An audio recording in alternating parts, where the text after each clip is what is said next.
Hello friends, welcome to exam B. I am Sushil Ragade, ex manager reserve bank of India. 5 अगस्त को IRDA का phase 2 का exam है।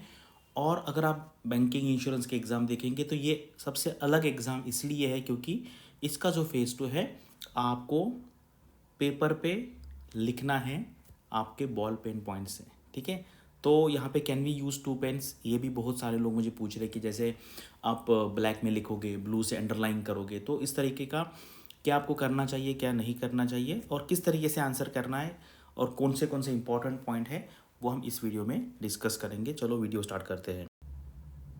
ये हमारे कुछ सक्सेसफुल स्टूडेंट है, और 2016 में सिर्फ मैं ही था जो सारे एग्ज़ाम के लिए मेंटरिंग करता था। IRDA का जो मेरा फर्स्ट बैच था उसमें से नियर अबाउट 50% सिलेक्शन थे। 2017 में भी 50% सिलेक्शन थे, और RBI में भी सबसे पहले मैंने स्टार्ट किया। पहले मैं RBI में रहता था, तो 2012 से 15 तक तब मैंने सब स्टूडेंट्स को फ्री में गाइड किया without taking a single rupee. And then 2015 में मैंने फिर पूरा छोड़ के चालू किया, क्योंकि ये इथिकल प्रैक्टिस मुझे लगता है नहीं है कि अगर आप जॉब में रहते हुए अगर आप अर्निंग करते तो इट्स लाइक आपको पता है मून लाइटिंग होता है, वैसा नहीं करना चाहिए। मुझे काफ़ी लोगों ने कहा कि आप साइमल्टेनियसली कीजिए, लेकिन मैंने वैसा नहीं किया। फुल टाइम जॉब किया जब RBI छोड़ने के बाद। तो यहाँ पर देखो, ये इंस्ट्रक्शन है जो हैंड आउट आया है IRDA फेज 2 का। वहाँ पे लिखा है, you should bring you with a ball point pen. इसका मतलब क्या होता है? एक ही पेन लाना है आपको।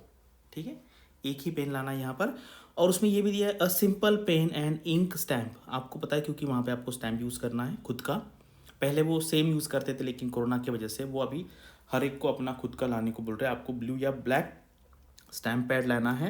और सिंपल पेन, यहाँ पे कलर के बारे में कुछ बोला नहीं है, लेकिन मुझे लगता है आपको ब्लू कलर यूज़ करना चाहिए, लेकिन एक ही यूज़ कीजिए। यहाँ पे लिखा है अ बॉल पॉइंट पेन, और यहाँ पे बॉल पेन लिखा है, तो आपको पता है यार, बॉल पेन होता है, एक जेल पेन होता है, एक आपका इंक वाला होता है। ठीक है, जिसमें आप इंक भरते हैं, वो तो ये अलग 3 टाइप के, फाउंटेन पेन भी कह सकते हैं आप उसको। लेकिन मुझे लगता है यहाँ पे सिंपल भी लिखा है, यहाँ पे बॉल लिखा है, तो जो बॉल पेन है, क्योंकि क्या होता है कभी कभी ना, जैसे कुछ सरकमस्टांसेस में अगर उस पर पानी गिर गया, तो आपको पता है ये जेल वाला या इंक वाला पेन है ना, वो स्प्रेड हो जाता है। तो मुझे लगता है सिंपल ब्लू वाला लेके जाइए।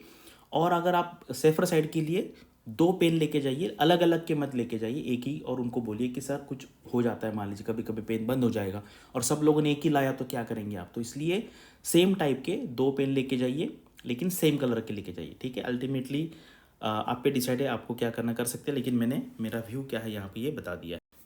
ठीक है, तो ये वैकेंसी है, ये पेपर है। आपको पता है यहाँ पे ना 60 मिनट्स है। मैंने पहले मेरे भी वीडियो में कहा है कि आपको टाइम के हिसाब से कैलकुलेशन करना चाहिए, टाइम के हिसाब से। यहाँ पे वर्ड लिमिट क्या है ना, ये आप डिसाइड नहीं कर सकते, क्योंकि अगर मान लीजिए आपको बहुत वर्ड लिखना है, टाइम ही नहीं, तो क्या करेंगे?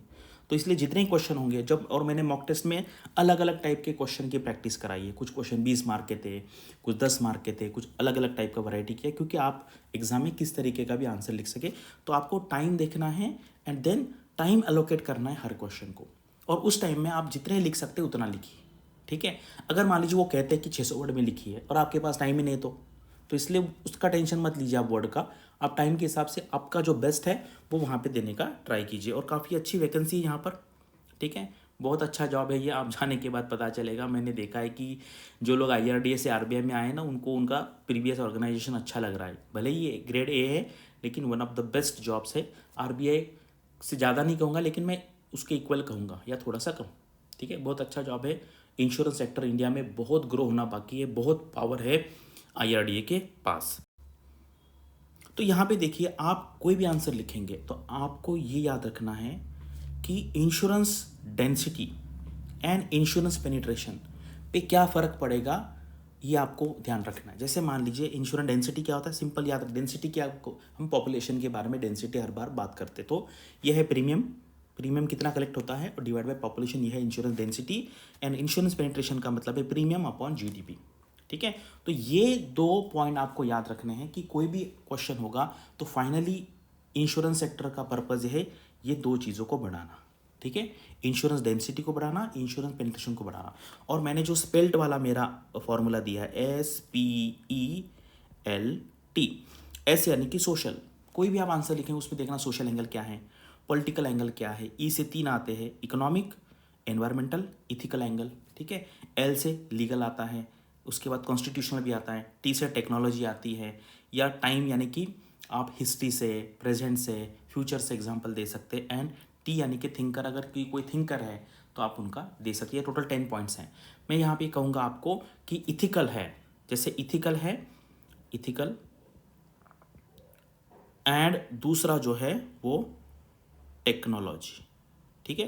टेक्नोलॉजी, ये दोनों आपको लिखने ही लिखने, क्योंकि इंश्योरेंस सेक्टर में इथिकल का प्रॉब्लम बहुत ज़्यादा आ रहा है। तो आपको यहाँ पे लिखना है कि you are concern about ethics और इथिकल बैड इथिकल प्रैक्टिसेस जो है वो आप यहाँ पे लिख सकते हैं कि ये इंश्योरेंस सेक्टर को बचाना है, अदरवाइज यहाँ पे बहुत फ्रॉड्स हो रहे हैं। और टेक्नोलॉजी का यूज़ कैसे करें जिससे ये माल प्रैक्टिसेस कम हो जाएगी, इंश्योरेंस पेनिट्रेशन, इंश्योरेंस डेंसिटी बढ़ेगा। और ये अभी कुछ लोगों ने मुझे पता है कि अभी जॉब कर रहे हैं या टाइम नहीं है, तो ये जो मैंने पॉइंट अंडरलाइन किए हैं ये भी अगर आप करेंगे, इसके अच्छा होल्ड करेंगे इस पर, तो भी आप आंसर लिख पाएंगे।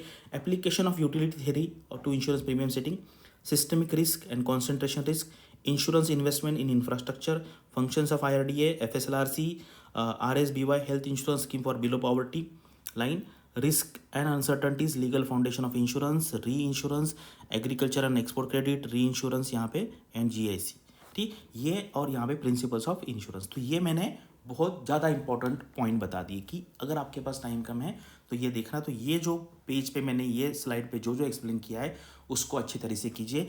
और मैं देखता हूँ कि हमने ना एक फाइल कंपाइल किया था जिसमें इंश्योरेंस रिलेटेड सारी स्कीम थी, इंश्योरेंस या फाइनेंशियल इंक्लूजन का, तो वो मैं आज मेरा जो टेलीग्राम चैनल है वहाँ पर अपलोड करने का ट्राई करता हूँ। और ये डॉक्यूमेंट है कौन सा वाला, ये वाला, role of information technology insurance sector में क्या है, and motivation, moral, investment, leadership.